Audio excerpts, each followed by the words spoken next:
the big reveal. And they had the Japanese producers on stage, and it was all very serious. And then they were like, and here's the guy who'll be playing the main role of Yusei in 5Ds, Greg Abbey, the voice of Tristan Taylor. And everyone was like, and in my head I'm like, I get to be the main character. But he comes out and everyone's applauding, and then they show the episode, and I'm just sat there being like, oh my god, everyone's looking at me because they expect me to be making jokes right now. But I kind of want to see what it's like. And they brought it out, and Jack Atlas was Australian, and then everyone was like, what? but it was very cool. It was very cool to be there in person for the premiere.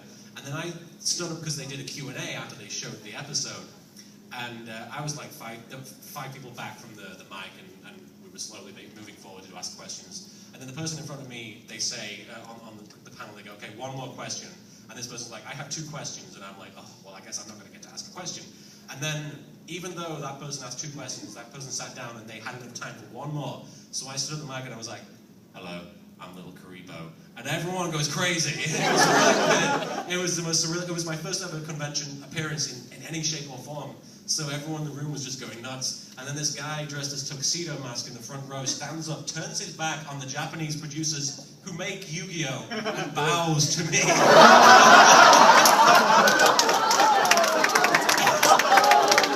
It was really, really hard to keep a straight face.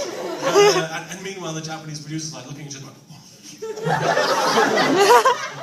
they're very confused. And so I stand there and I look at Greg Abbey and I go, Mr. Abbey, it would mean a lot to the Yu-Gi-Oh! Fans if you were to say my voice gives me super strength. And he goes, my what? Gives me what? And I'm like, it's just, my voice gives me super strength. It would mean a lot to everybody. And he was like, my voice gives me super strength. Everyone goes crazy again, and I sit down and everyone's like rushing over to me to try and get a picture of me, and I'm like, hey. Meanwhile, they're trying to finish the panel, and I get escorted out like with everybody else when they have to clear the room, and they do a signing where I talk to Greg Abbey one-on-one, and I apologize for sort of making fun of him. Meanwhile, apparently, I didn't see this, but the main Japanese guy who like produces the show and everything was signing as well, and I didn't see him, but my friends told me that the whole time I was talking to Greg Abbey, he was sort of like glaring daggers at me like the whole time. So I kind of went home thinking I was going to get sued. But yeah, but I played the game for the first time, and it was still Upper Deck who was, you know, what do you call it? Producing the card game. I don't know, distributing the card game. That's right. And they sat me down, and I had the game, and they're talking about what are the 5Ds, synchro summoning. Synchro what? That was basically my reaction. I was like, what's a synchro summon? But they were teaching how to do the new synchro summon rules. And halfway through the explanation, I turned to the guy who it turns out was like the main guy at Upper Deck, who like knew everything about every card game ever. And I told him, I was like, look, you're going to have to explain the whole thing to me, because I don't know what the hell I'm doing. And he looks at me, and he knows who I am, and he goes, and so he has to sort of explain like every single step of the game, like the draw phase and the what's the next one? Main phase. See, I don't even know. But and then I learned all that, and I played, and I lost. And my next card I drew, and I drew my last card, and the guy running it was like, it would have been ironic if that was a Kuriboh, and I was like, yeah, it would have been. But yeah, lost every single game I've ever played, but maybe that will change when I duel you tomorrow. I don't know. Any other questions? Yes, right here. I have a question. If Mako Tsunami and the ocean were to have a child, what would it be? What? If Mako Tsunami and the ocean were to have a child, it would be the Sharktopus.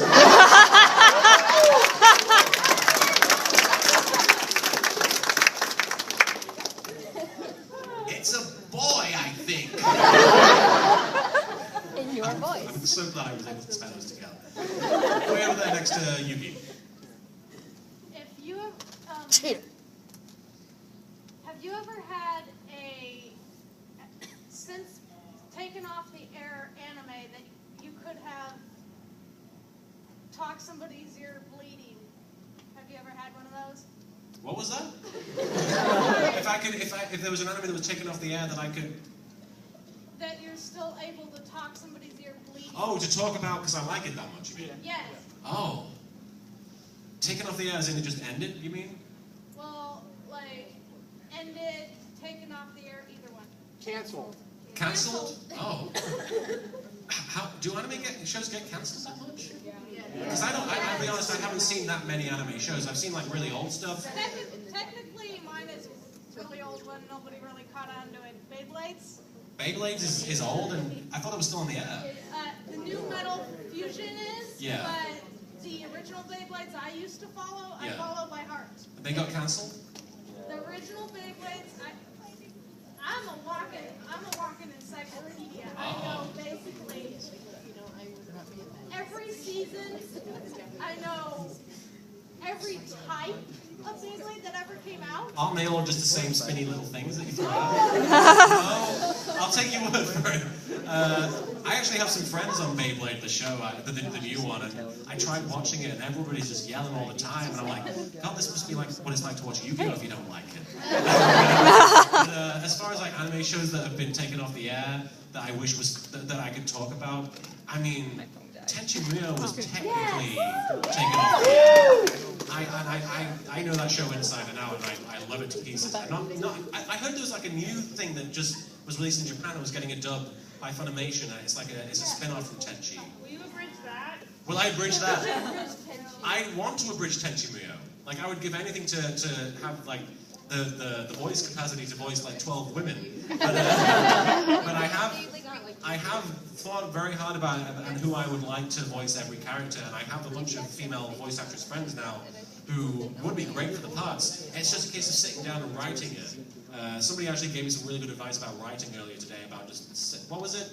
Oh no, sorry, I thought you were the person. Yes, what was the phrase? It's called Big Hawk. Big Hawk, and what does that stand for? Butt in chair, hands on keyboard. Exactly, and I kind of have to keep that philosophy in mind, because until I do that, nothing's going to get done, you know. So I kind of want to just sit down and write an episode of Tenchi Muyo Abridged or something, and just see where it takes me, because I have so much love for that show, and I think it would be great for an abridged series.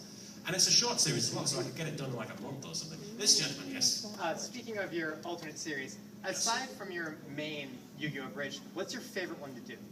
Aside from Yu-Gi-Oh! Abridged, what's my favorite abridged show to work on? Yes. Easily the Naruto spoof series. Like, I wrote that thing as an April Fool's joke. I thought it was only going to make me laugh, but it made everybody laugh. And some people even like that more than Yu-Gi-Oh! Abridged. And I don't know why, but I kind of write that show to make me laugh, like just me, and then for some reason everybody else seemed in on the joke, so I was like, okay, I'll keep going with this. And now there's a movie, and there's only 8 episodes, but I think they're very strong episodes, and I'd love to go back and keep going with it, but I'm trying to focus on Yu-Gi-Oh! Abridged more, just because season 3 I've been sat on for like 3 years almost, so it kind of seems silly. But absolutely, Naruto, Sasuke, the Rower, Kakashi, David Bowie. The Rower! Why didn't you guys cheer for the Rower? What's wrong with you? There you go. That's the reaction. Somebody actually cosplayed the Rower at the last convention I went to. And they had like shades on, and they had like the Rower with the oar and everything. It was really crazy. But yeah, easily Naruto spoof. If I had to exclusively do that show, because like if Yu-Gi-Oh! Had to stop, I'd be happy. You know, I'd be okay with that. It would be a shame, but I'd be very happy making that show. Yes, right here with the red. Since Dragon Ball Z Abridged, Frieza was beaten, do you have any plans with Team 4-Star? Do I? Sounds like I'm going to murder them or something. No, Since you got taken off the show, are you gonna end them? No, do you have any plans to work do I have with any plans to work with them? Yeah. You see, that's really up to them. And I honestly, those guys have so much talent that I have every faith in any decision they make to use me or not to use me. Because getting to play Frieza, that's a pretty meaty role, and it was like 15 episodes worth of their show, which is a considerable amount when it comes to a bridge series. So I can't really like say that, you know, I need another role on the show, because it was one of the biggest roles I probably ever have outside of Yu-Gi-Oh! Abridged. So really I don't need it, but they've talked to me about doing other things. I've auditioned for other characters, and I don't know. I don't think I'm going to end up playing them, because I think I would have heard something by now. But you never know. They'll be keeping me in mind, I'm sure. But I can't guarantee anything. Obviously, I'll still play the narrator on the Dragon Ball Z Abridged, and I'll still do the occasional voice in Hellsing Ultimate Abridged. But everything else, it's up to Team 4-Star. I can't really speak on their behalf, but I'd love to. They are really amazing people. Yes, right here in the white. Aside from the abridged series, what other voice work have you done?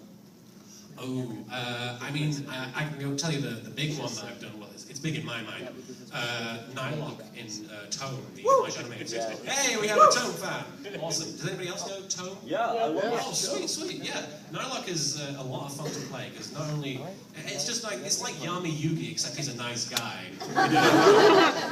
Because Nylok is sort of like the smug, like, yes, it's me, Nylok, the hero of the show. Yes, everybody bow. But he's just so over the top and silly. And the funny thing is that one scene that he had was probably the hardest scene I've had to act in, just because he has to break character for one scene and be serious. And I had to think as Nylok, but just be me, which was so weird as an actor to think that way, especially somebody who focuses on just doing comedy. So I really struggled with that, but the guy who directs it, Kirkfer, really did a good job directing me, so I have him to thank for that, and I'm very proud of doing that character. You guys should check it out if you haven't seen it already, it's a lot of fun.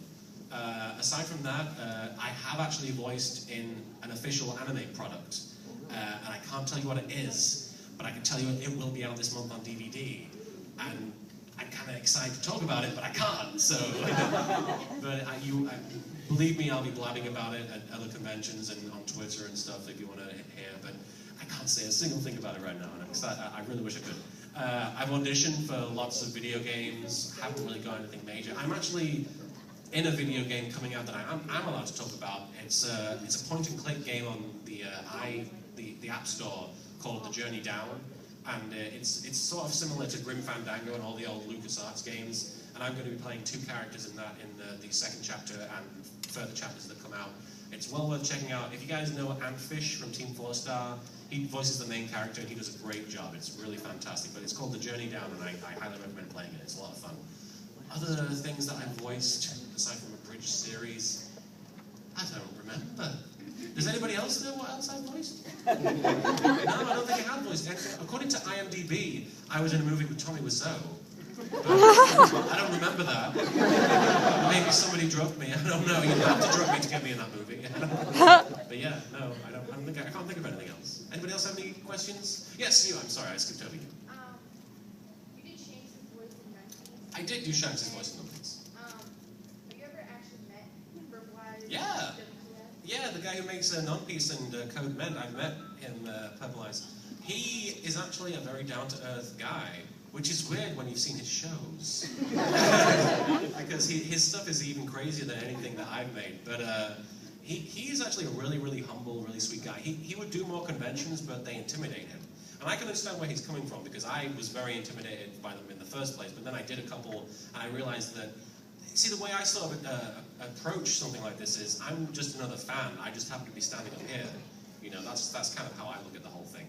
But Purple Eyes is extremely funny, extremely witty, extremely shy, and he's a good friend of mine. And I met him, when was the first time I met him?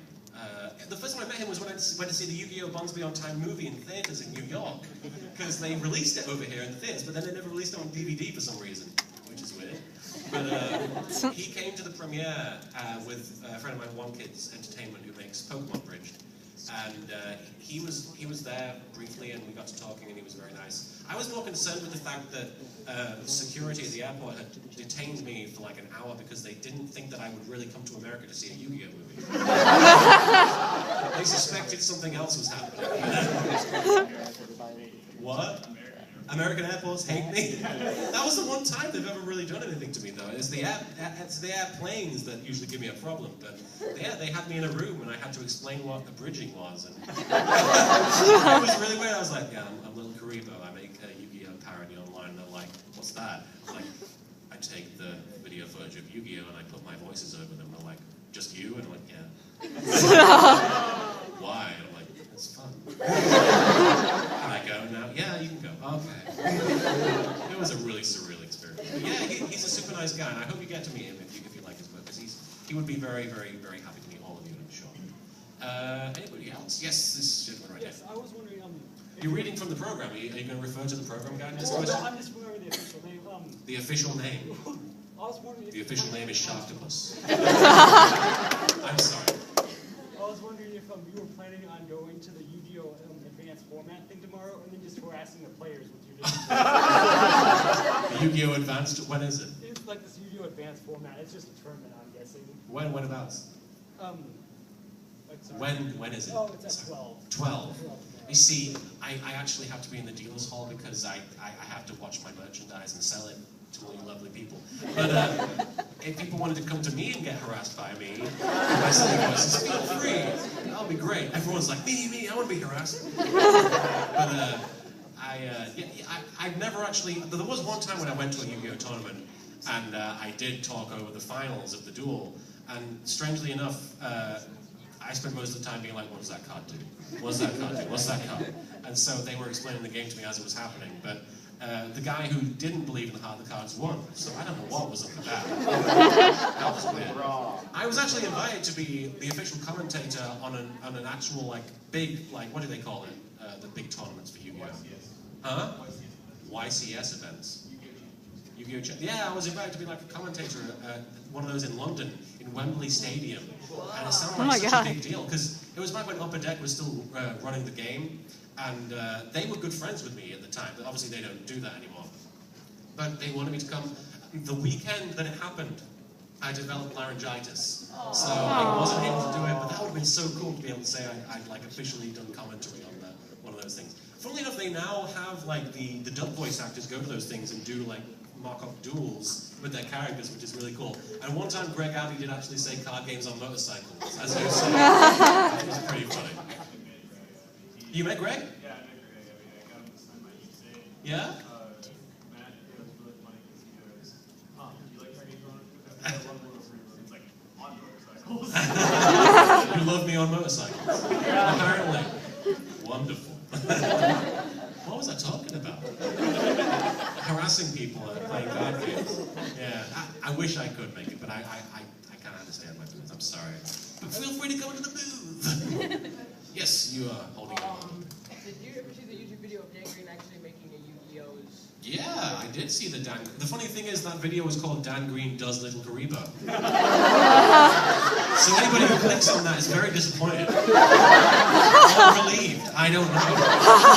But he was in like New Zealand when that happened. It's really a shame because I'd love to meet Dan Green in person. Just because I have this very specific idea for what we could do, because I want to make a video called LittleKuriboh Meets Dan Green for the first time. And it would just be Dan Green on a cell phone walking down a corridor, and me on my cell phone walking the other way, and eventually we cross paths and we're like, hey, and he's like, hey, and then the video ends. Like triumphant music. I thought that would be fun. But yeah, I saw the video, and honestly, I don't think he really knows what he's saying when he says those things, because a friend of mine, Kofa, who makes Tome, has met him and had an in-depth interview with him, and he's mentioned me, and obviously he says, yes, I'm aware of Yu-Gi-Oh! Abridged, and I'm aware of the guy who does it, but he's never really watched the show, so I always kind of feel bad when people ask him to say these lines, because he's like, you know, I did voice those characters, and I said, like, thousands of lines that he really did say, but you're making me talk about an invisible bicycle. It's very odd. I can't imagine being in his shoes. Maybe one day someone will make a parody of my work and I'll have to say all their lines. I don't know. Somebody over here. Yes, you say. What's your, like, scariest, Oh. obnoxious fan story? Oh, I have so many scary, obnoxious fan stories. And I always try to remember the best ones, but I can never remember the best ones. Oh no, I'm gonna have to think about this. I can tell you a really scary one. It's like legit scary. Oh, yeah. No, Sharktopus was funny. I can tell you a really scary story. But there were so many other stories, and I always think that's a really funny, scary fan story. But, yeah. I'll tell you two stories. One is just an obnoxious fan, one is a scary fan. Oh, jeez. Which would you like to hear first? Obnoxious. You guys are just saying octopus now. I think more people said obnoxious there, so I'll tell the funny one and then I'll bring the mood down with a scary one. Okay, how much time do we have, by the way? Oh, I'm sorry, the 20 minutes? Okay, sweet. The obnoxious fan. So I'm on a panel, and this relates to something I mentioned earlier. I'm on a panel in England with about 6 other abridgers. They're good friends of mine. Falero, who makes Full Metal Alchemist Abridged. X and Shady, who made GX Abridged. a couple of other people, and we're all on a panel, and it's an 18+ event. And as a result, you know, and this panel takes place in a bar. Which doesn't really factor into it, but I thought I'd mention it because later on that weekend we did an 18+ panel and we got very drunk during it. And it was a hilarious event. But this was before that. We're sitting down doing a Q&A, and it's a relatively, you know, it's a typical affair. You get the same old questions that we usually get, which was a shame because it was an 18+ panel, so we usually like to, you know, go all out. You know, I should start doing more 18+ panels. I should have done an 18+ panel at this event. Wouldn't that have been fun? Yeah. Maybe next year. But anyway, we're doing this 18+ panel, and at some point, someone puts their hand up, and I'm like, yes, what is the question? And they're like, LittleKuriboh! And I'm like, yes. And they're like, do you remember being at LAC convention 2010? And in my mind, I'm like, I never went to LAC in 2010, so something's wrong already. Because there were two different conventions run by the same group. This is very boring trivia that you're hearing right now. There was there was Anime League London convention, which was called LLC. And there was London Anime Con, run by the same group, which is LAC, and this person is referring to LAC. So in my mind, warning bells are going off, even though that sounds like very picky of me. I'm like, I wasn't at LAC, and they're like, well, you were, but did you remember when my friend asked you to take a picture with him, and you said you were too big a celebrity to do that, and then, how does that make you feel? And I'm like, what? That never happened. Because I don't know how many of you have met me, but here's the thing. I will go out of my way, and this sounds like I'm bragging, but I'm really not, I'm just stating a fact. I will go out of my way for people who want, like, a moment of my time, like, because that's why I'm here. At the end of the day, if nobody who, like, watched my show or talked about it or enjoyed it or came to conventions to take part in, like, events featuring it, I wouldn't be anybody. You know, I owe everything to you guys. So it's really, the idea of, like, pushing someone away who wants to just have a moment of my time is just, it's insulting to me that I would even think about doing that. So, and my wife would tell you, she would agree, because anytime we're on our way to get food, and someone says to me, can I get an autograph or can I get a picture? I'll be like, sure. And she'll be like, Martin, I'm hungry. So, yeah. But this person, I actually lost my temper a little bit with this person, which was probably, I don't lose my temper that much, but this person just was obviously trying to cause a scene or was trying to call me on my you know, bad behavior or something like that. In the middle of a Q&A, I'm like, I'm okay with you coming to me and talking to me about an issue that may have occurred at a convention one time, if you want to, like, ask for an apology or something. But this person is like, you're a douche and you need to own up to it on a panel or something like that.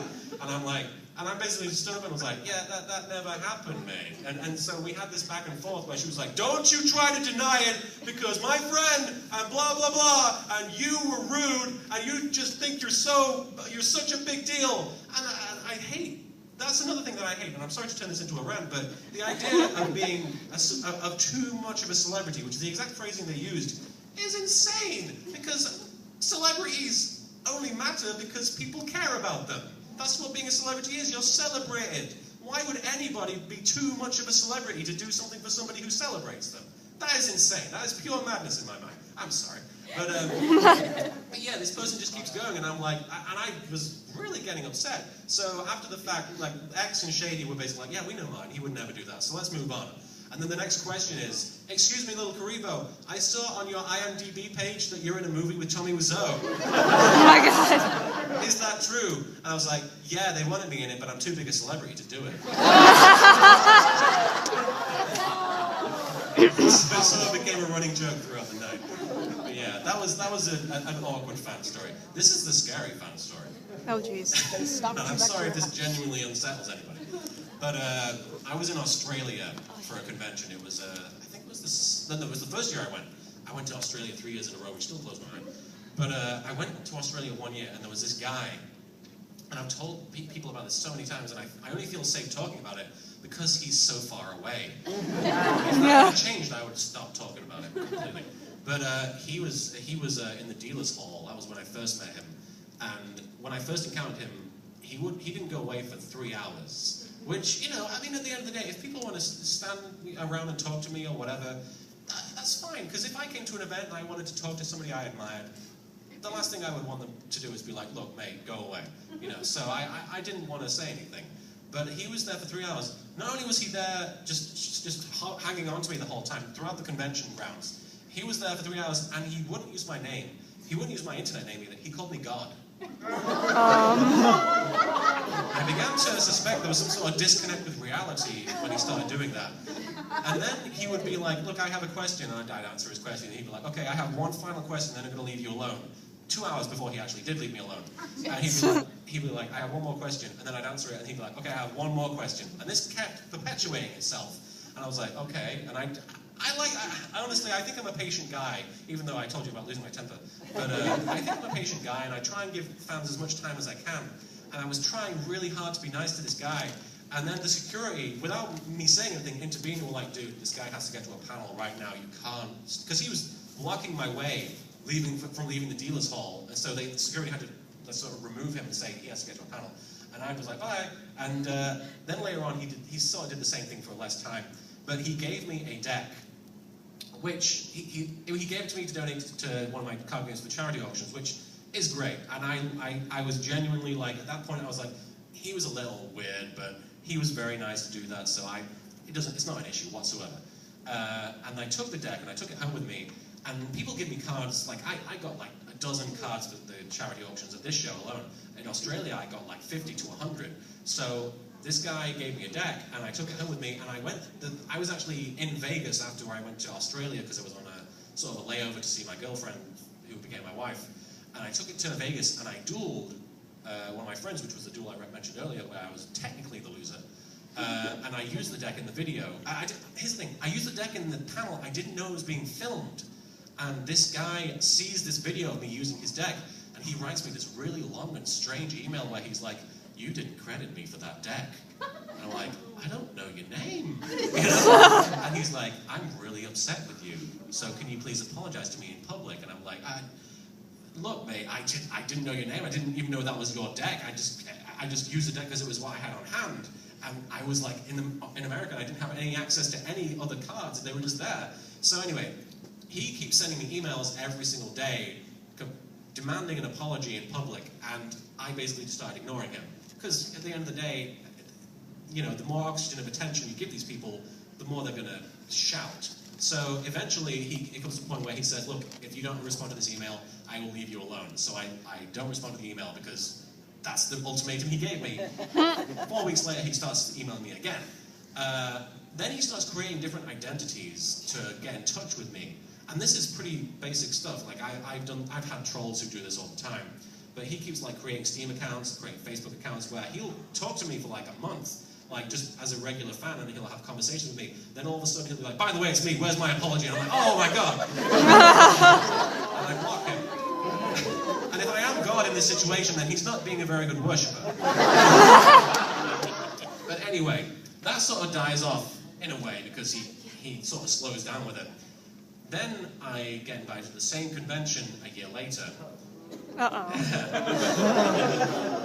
And in my mind, I'm like, I'm going to have to deal with that guy. But all I have to do is be like, look, dude, if you want an apology, I will say sorry right now to your face, but I'm not going to make a video about it. And also, you know, you didn't have to harass me for like a year. But anyway, I get it in my mind that I'm going to have to deal with this guy. Then a month before, no, not even a month, 2 weeks before the convention, someone links me to his Twitter page, and he has been talking at length about how he's about to meet somebody who pissed him off a year ago, and how angry he is, and how he's going to get what he deserves.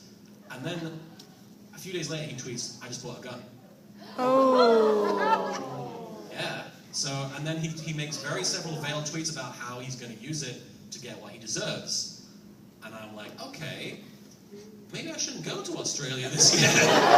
So yeah, I kind of had to go to Australia with an armed guard around me at all times, which was a really surreal experience, because I don't think that I'm able to create that kind of reaction in a person. But he was really upset, and he kept emailing the convention being like, look, just let me in, I need to talk to him. And they were like, yeah, talk to him. So yeah, that's the story. It's very, like I said, it's very unsettling, and I apologize if how much time do we have? Because I hope that wasn't the last answer I can give. No, it's not. Okay, good.